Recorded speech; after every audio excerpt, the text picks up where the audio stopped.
Have you noticed it lately? More and more of your favorite fast food joints just vanish. No announcements, no temporarily closed signs, just empty storefronts, faded signs, and memories of those quick, familiar meals. In 2025, America is witnessing an unprecedented wave of fast food closures. Even giants like Subway, Burger King, and Jack in the Box are shutting down hundreds of locations. And that's just the tip of the iceberg. What's really going on behind those cold burgers and locked doors? Why are chains with thousands of locations suddenly shrinking at a breathtaking pace? Don't look away, because what you're about to see are the 15 fast food chains quietly disappearing across America. And if one of them was your weekly go-to, you need to know what's really happening. Jack in the Box. Remember what it felt like to drive past a Jack in the Box at midnight when every other place had gone dark?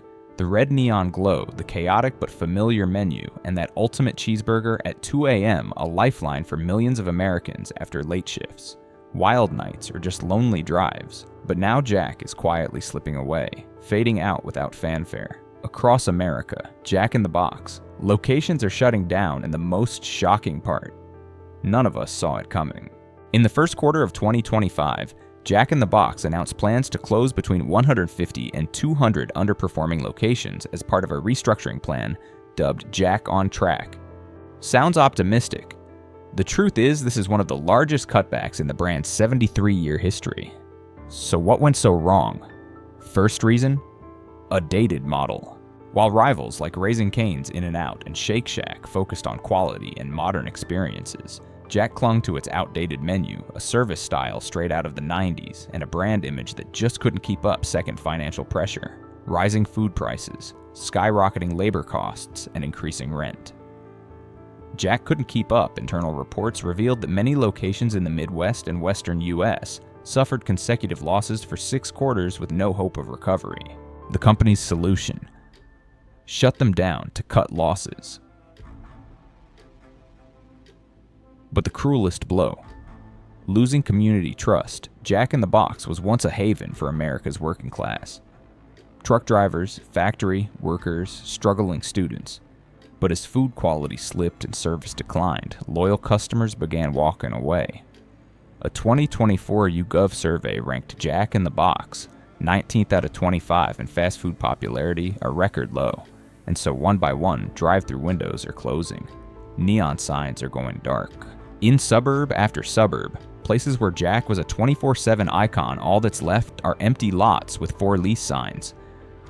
But if you think Jack's story is a rare tragedy, just wait. Next, we're talking about a chain that was once on every American street corner, a brand that built an empire on foot-long sandwiches everyone has tasted at least once, and now it's sinking fast while the world looks the other way. Subway. Let's be honest, when was the last time you stepped into a Subway? A year ago, 2, or maybe back when your kid was still in high school. Something strange is happening. Subway isn't dying with a bang. It's fading away, piece by piece, like a wilted lettuce leaf, forgotten behind the counter. Once upon a time, Subway was the symbol of a healthy choice in a world of greasy fast food. At its peak, it boasted over 27,000 locations across the US, more than McDonald's. But now, that number has dwindled to less than $20,000. And according to internal reports, dozens more are quietly shutting down every month. The sad truth is that Subway didn't lose because of one catastrophic blow, it lost because it refused to change. While the entire fast food industry was evolving, modernizing, personalizing, and becoming more transparent, Subway clung to its tired formula: cold, lifeless sandwiches, prepackaged deli meat, plastic-like cheese, and employees who'd lost the spark. Remember that iconic slogan, "Eat fresh." For today's customers, it's become a cruel joke. Fresh. What's fresh about vegetables sitting in a fridge all day, meat shipped frozen in bulk, and bread that Ireland once ruled didn't even qualify as bread? And we can't forget the stains on Subway's reputation. The Jared Fogle scandal, their former brand ambassador convicted of unspeakable crimes, controversies over questionable ingredients.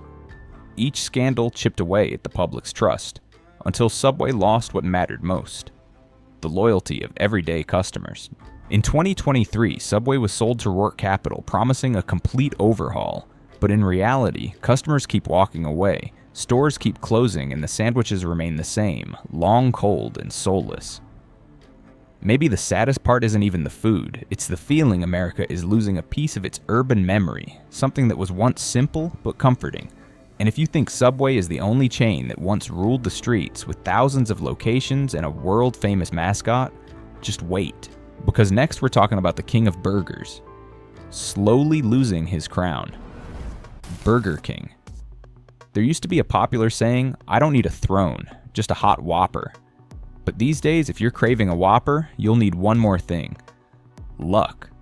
Because more and more Burger King locations are disappearing. Since 2023, America has witnessed a wave of Burger King franchisees going bankrupt, shutting down hundreds of locations. And by mid-2025, at least 400 restaurants have vanished. That's an unacceptable number for a fast food chain that was once a solid number 2 right behind McDonald's. But the harsh truth is that Crown has been shaky for a long time. It's just now that we're finally seeing the fallout. Burger King was once the cheap but cheerful choice for the working class hot food, affordable prices, and constant promotions. But in 2025, when a Whopper combo costs nearly $13 and tastes exactly the same as it did, 15 years ago, customers can't help but wonder, am I paying for nostalgia or for a brand that refuses to change? While McDonald's keeps launching new products, expanding its menu, and upgrading its service, Burger King has been stuck in a rut. Many of its locations have fallen into disrepair. Peeling paint, broken restrooms, tired staff, lacking training. One Yelp reviewer described a New Mexico location as looking more like an abandoned gas station than a fast food restaurant. Even worse, the $400 million Reclaim the Flame revival campaign launched by its parent company, Restaurant Brands International, back in 2022 hasn't made any noticeable difference. Too little too late, and it missed the heart of the problem. Burger King has lost its soul. And in an economy where every dollar spent is carefully considered a brand surviving on nostalgia, simply won't make it. Today's consumers don't need a king in a commercial. They need real quality, and Burger King just isn't delivering. But if you think fast food only struggles at lunch or dinner, wait until you hear about a name once synonymous with American breakfasts. That's quietly fading away. Dennys remember what it felt like to walk into a Dennys at 3 a.m.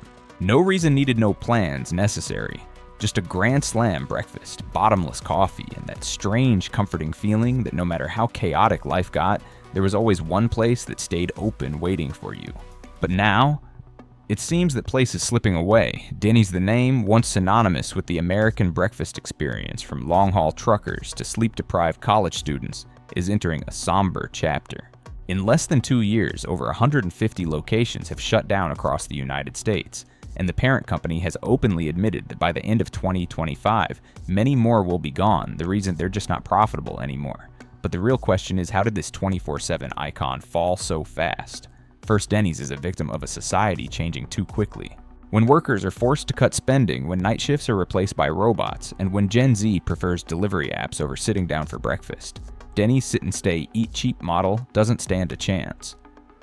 Then there's the issue of neglected infrastructure. Many locations haven't been renovated in 10 or 15 years. Worn out seats, flickering yellow fluorescent light, the same tired menu, it all turns the experience into a chore. Nostalgia can be charming, but for many, it just feels old and sad. Even as Dennys tried to pivot to online orders, improve its app, and launch social media promotions, it couldn't change the core problem. People just stopped thinking of Dennys when they thought of breakfast. And so those familiar red and yellow signs are quietly disappearing from the highways. No more Dennys shining in the cold, dark nights. No more clatter of silverware against plates or the smell of sizzling bacon filling the air. A part of America, a place that once welcomed everyone at any hour, is slowly closing its doors. And if you think breakfast is tough, just wait until sundown, when a name once known for Friday night excitement is also fading into the silence: TGI Fridays. There was a time when if you asked an American, "Where are we going?" Friday night. The most common answer wasn't a bar or a movie theater, it was TGI Fridays. A plate of baby back ribs, a cold cocktail, lively music, and servers in red and black striped shirts, always ready to chat. Fridays wasn't just a restaurant, it was part of a culture, a place to unwind after a crazy work week. But one day Friday nights just didn't feel the same anymore, and sadly, neither did TGI Fridays. In November 2024, Fridays officially filed for bankruptcy, a shock to many, but for those who were paying attention, it was a story written long ago. Over 30 locations shuttered immediately. Hundreds more were sold off or franchised to stop the bleeding. How did a once beloved brand fall so far? One word, outdated. Fridays built its reputation on the casual dining model, a place where you could eat, drink, and hang out with friends. But that model doesn't fit the 2025 lifestyle. People no longer spend 2 hours eating in a noisy space only to be handed an $80 bill. They opt for faster, cheaper meals, and if they want to hang out, they do it at home, more affordable, more comfortable. Fridays also failed to keep up with changing tastes. While Gen Z and millennials demanded healthier, sustainable options, Instagram-worthy experiences and fast delivery Fridays stuck with heavy-sauced ribs, a tired menu, and an ambiance that felt a little too loud for a generation becoming more introverted. According to Technomic, Fridays lost over 40% of its loyal customers in just 5 years, a free fall with no breaks. And while competitors like Chili's and Buffalo Wild Wings kept reinventing themselves, Fridays stood still. It's heartbreaking to watch an icon of Friday fun become little more than a memory signs coming down tables, gathering dust, and a haunting question lingering in the air. Can we still celebrate Fridays without a place to escape after a long week? And while the laughter in the cities fades away over on the West Coast, the taste of the ocean is also retreating, quietly, bitterly. Rubios Coastal Grill. Rubios was once a promise, a refreshing escape from traditional American fast food. It was the sea breeze amid a desert of greasy fried fare, grilled fish, fresh salsa, crisp veggies, a modern take on Mexican cuisine that felt light, healthy, and different. For Californians, Rubios wasn't just a restaurant, it was a piece of coastal, living a place where sunshine, silver waves, and lazy afternoon fish tacos came together. But in 2025, that breezy promise just couldn't stand against the storm. Last May, Rubios abruptly announced the closure of 48 locations in California alone, the state that was practically its home turf. No warning, no drawn-out explanations. One day you'd see the lights on the next locked doors, no goodbyes. So what went wrong? 3 words: price, flavor, and trust. Price. What once felt like affordable coastal cuisine became a light luxury. A simple taco combo now costs $14 to $16, while you could get a similar meal at Chipotle or Del Taco for 25% less. In an economy where every dollar counts, Rubios was no longer the reasonable choice. Flavor. Words treat you touristourismite wat. Once its greatest strength, now its weakness. Rubios' menu, though fresh, hadn't significantly changed in nearly a decade.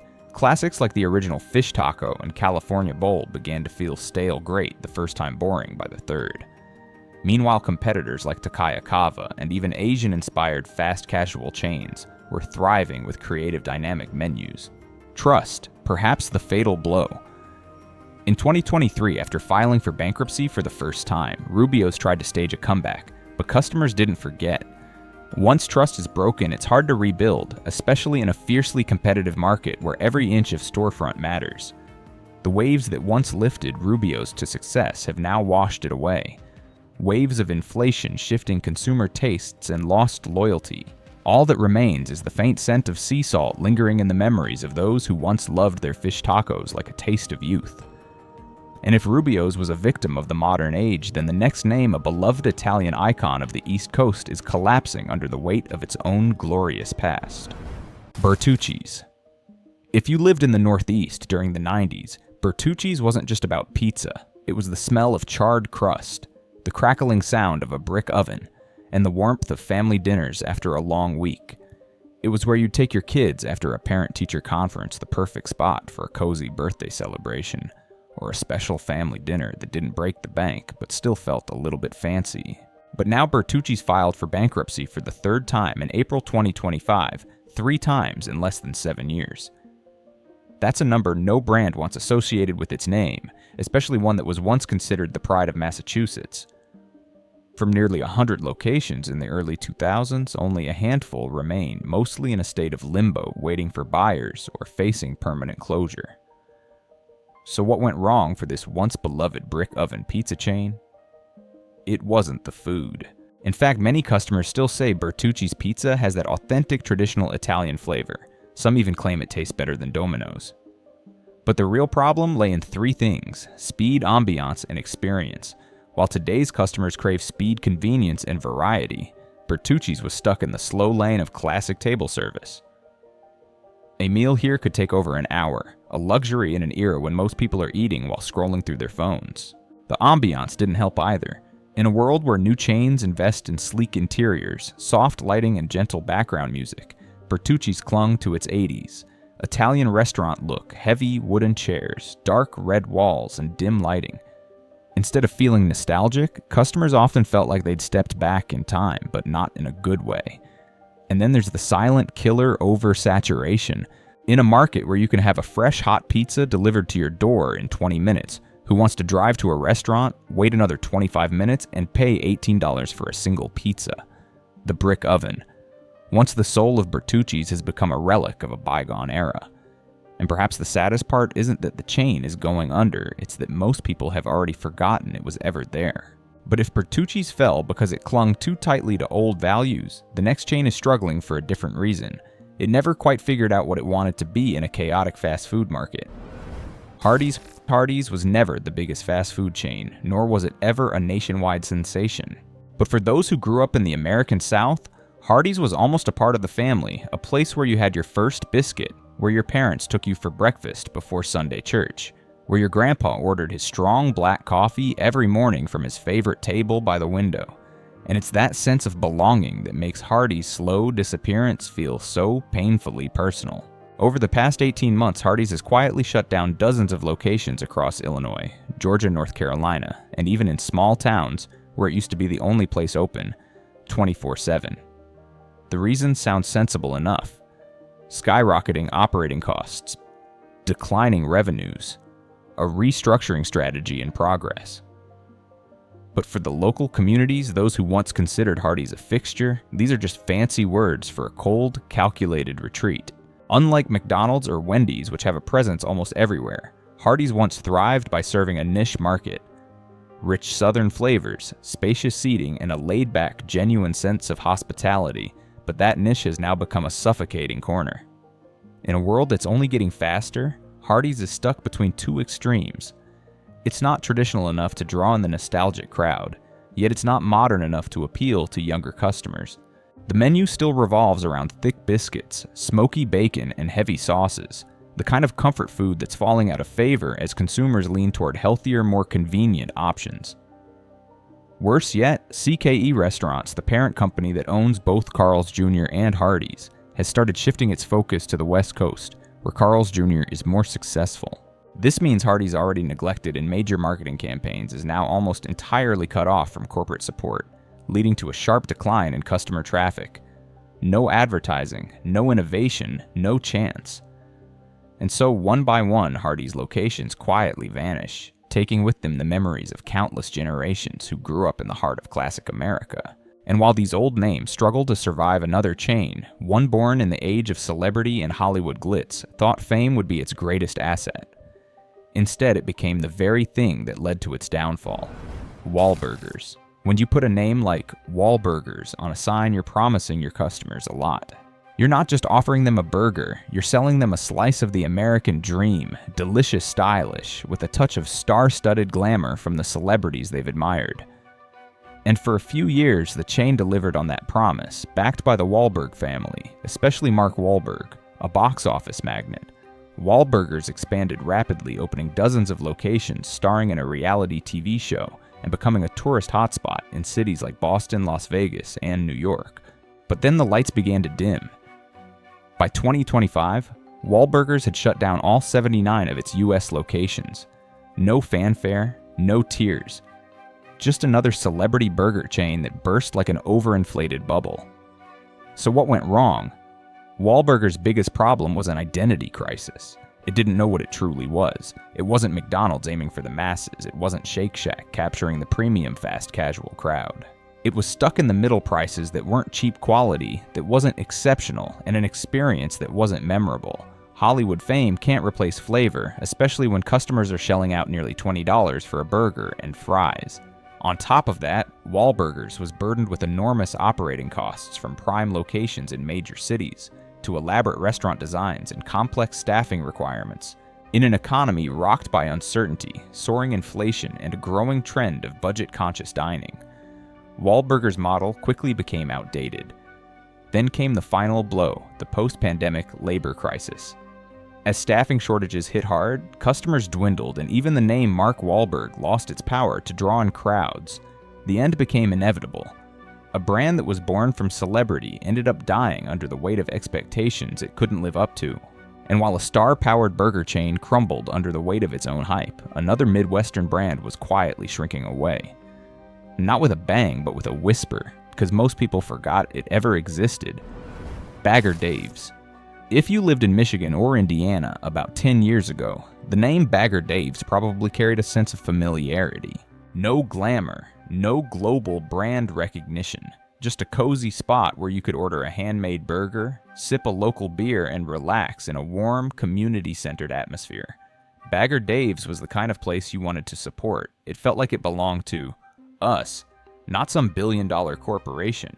But it seems that local loyalty alone isn't enough to keep a brand alive in the fierce fast food market of today. Once expanding rapidly with ambitions to become the Five Guys of the Midwest, Bagger Dave's reached its peak with 26 locations, but by 2025, only 5 remained, with 3 of them hanging by a thread. No new investments, no upgrades, no marketing campaigns. So what caused this once promising brand to spiral downward? First, they lost their identity. The menu wasn't unique enough to compete with the likes of Red Robin or Culver's. The atmosphere was stuck somewhere between a sports bar and a family restaurant, unable to forge a strong connection with any specific group of customers. Second, their business model was too fragile. Bagger Dave's didn't have the solid infrastructure of larger chains to weather the storms of COVID-19 or the inflation that followed. When ingredient prices soared, they couldn't pressure suppliers. When staffing shortages hit, they didn't have the budget to retain workers. Lastly, there was the silence. Throughout its struggle, Bagger Dave's almost disappeared from the media. No rescue campaigns, no messages to customers, just a brand quietly fading away, like a favorite local spot you used to visit, only to come back one day to find the doors locked, the lights off, and no one inside. And if you think only burger joints are struggling, wait until you hear what happened to a seemingly unbeatable pizza brand that once dominated college towns, only to falter right where it all began. Ian's Pizza. Were you ever a student living in Madison, Milwaukee, or Denver? If so, you probably know Ian's Pizza. Not because it was the best pizza in the world, but because it was always there when you needed it most, after a late-night drinking binge, after a shift at your part-time job, or simply when you had just a few bucks left to your name. Ian's was once the college sensation, a gritty space. Quick service and those oversized pizza slices with wild, sometimes ridiculous toppings from macaroni and cheese to fried chicken and ranch. With affordable prices and an ethos of live big, eat big, it represented a youthful energy and carefree spirit. But as with all things, that youthful charm couldn't last forever. In January 2025, Ian's announced it would close its first store in Seattle, one of the branches that was expected to expand to the West Coast. The news stirred up nostalgia among alumni, not because they still ate there, but because it felt like the final goodbye to a chapter long gone. The truth is, Ian's Pizza was facing a series of unavoidable challenges. First, the skyrocketing cost of urban real estate. Ian's model relied heavily on prime locations near college campuses and bustling downtowns where the young crowds were. But as rent prices in Seattle, Denver, and Portland doubled after the pandemic, they simply couldn't keep up. Second, their core customer base was shrinking drastically. Gen Z doesn't go out for late-night pizza like the generations before them. They order delivery through apps, they opt for healthier options, and they stay home. And without their loyal fan base, Ian's didn't have an adaptable model to fill the gap. Lastly, Ian's lacked the financial strength to pivot. They didn't scale production. They didn't optimize their supply chain. They were a small player on a stage where everything now runs on algorithms, robots, and big data. The story of Ian's Pizza is the story of a brand that thrived on emotion, but ultimately fell short because it couldn't compete in the tech-driven world. And while Ian's collapsed in the heart of college towns, there's another pizza giant, once a leader in the home delivery market, now struggling to hold its ground in the very space they created. Domino's. Do you remember that feeling? Lying on the couch after a long day, hungry phone in hand, and with just 3 taps, pizza is on its way. No need to talk to anyone, no need to leave the house. Just Domino's. Domino's wasn't just a pizza place. It was the definition of modern convenience. It was the lifesaver for student parties, busy families, late-night IT workers, those who didn't have time but still needed a hot meal. But then one day you open the app and find there are no locations operating near you anymore. No longer a name that's everywhere.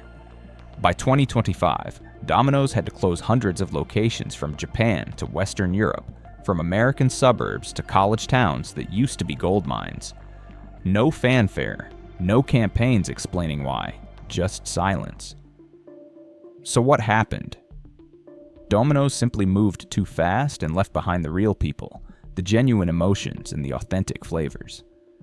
As smaller, more local competitors started making pizza with sourdough crust, organic toppings, and deliveries with a side of thank you, Domino's stuck to its industrial production line and robot-powered advertising. Today's customers want to be understood, not just served, and Domino's stopped listening. Even worse, they've been trying to techify every step of the process, but forgot the most fundamental question. Is the pizza still good? Is the sauce still hot? Is the pepperoni still crispy like it was back in 2016? The answer for many customers is no. And so from being the once untouchable king of pizza delivery, Domino's became the brand you used to order from a lot, but don't anymore. What about you?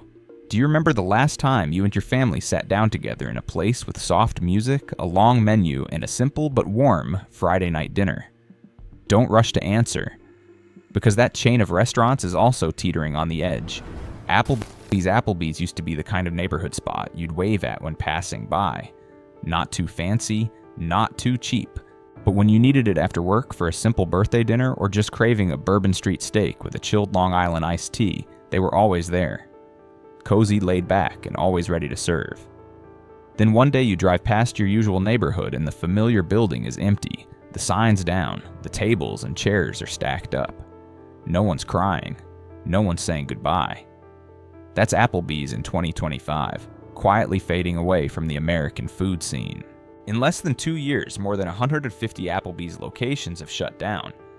And according to parent company Dine Brands, this number is expected to keep growing, not due to bankruptcy, but because it no longer aligns with our new business strategy. Translation, people just aren't showing up anymore. So why did a brand that once stood as a symbol fall out of favor? Because the world changed and Applebee's didn't. The interior still screams classic American diner with tacky wall art and outdated yellow-orange lighting. The menu's basically the same as it was back in 2012, only more expensive, and its loyal customer base, mostly over 45, now goes out. Less eats less and is pickier about where they spend their money.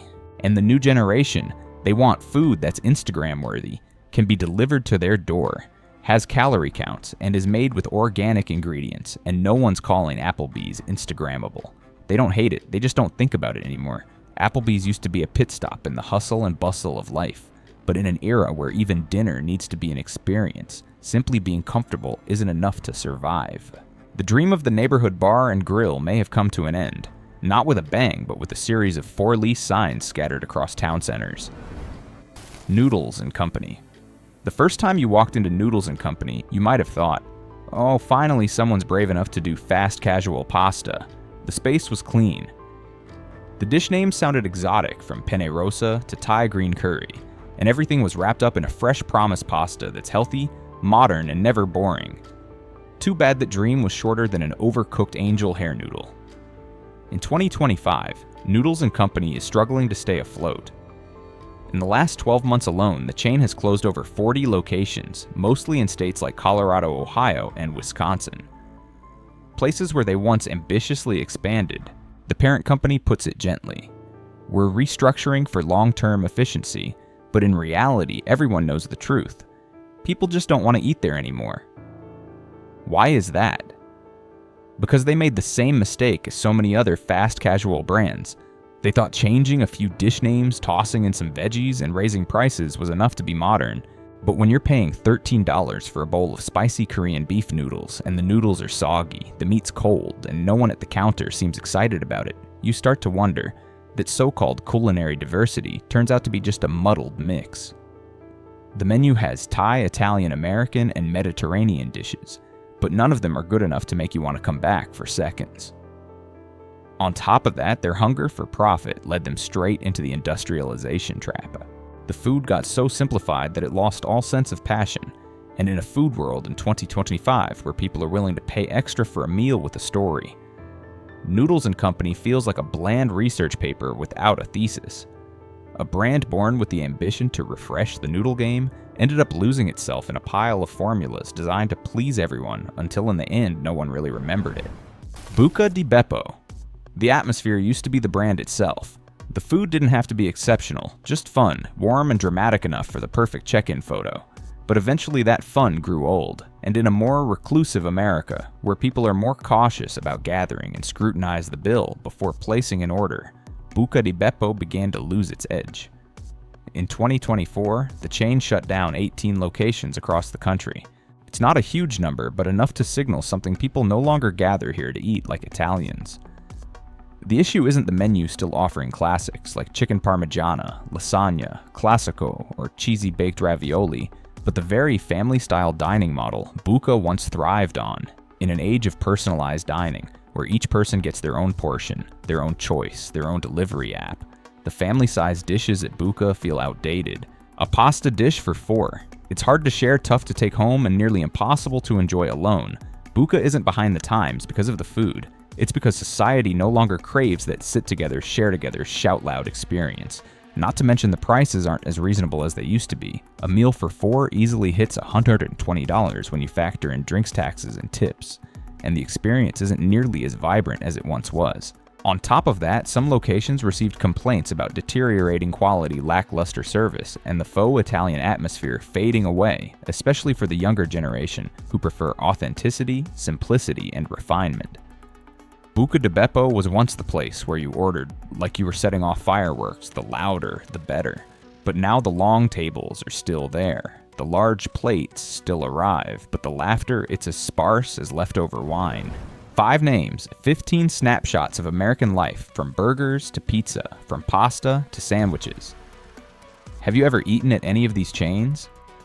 What do you think is really going on? Share your experiences and perspectives with us, because sometimes it's the consumer's feelings that serve as the strongest wake-up call. This video does not advocate division in the United States or encourage secession. All content is presented with the aim of exploration analysis and sparking discussions based on current events, emotions, and social trends. We respect the U.S. Constitution and all federal regulations. If you found this video helpful, don't forget to like, subscribe, and hit the notification bell so you don't miss our upcoming content, where we dive into topics often overlooked by mainstream media.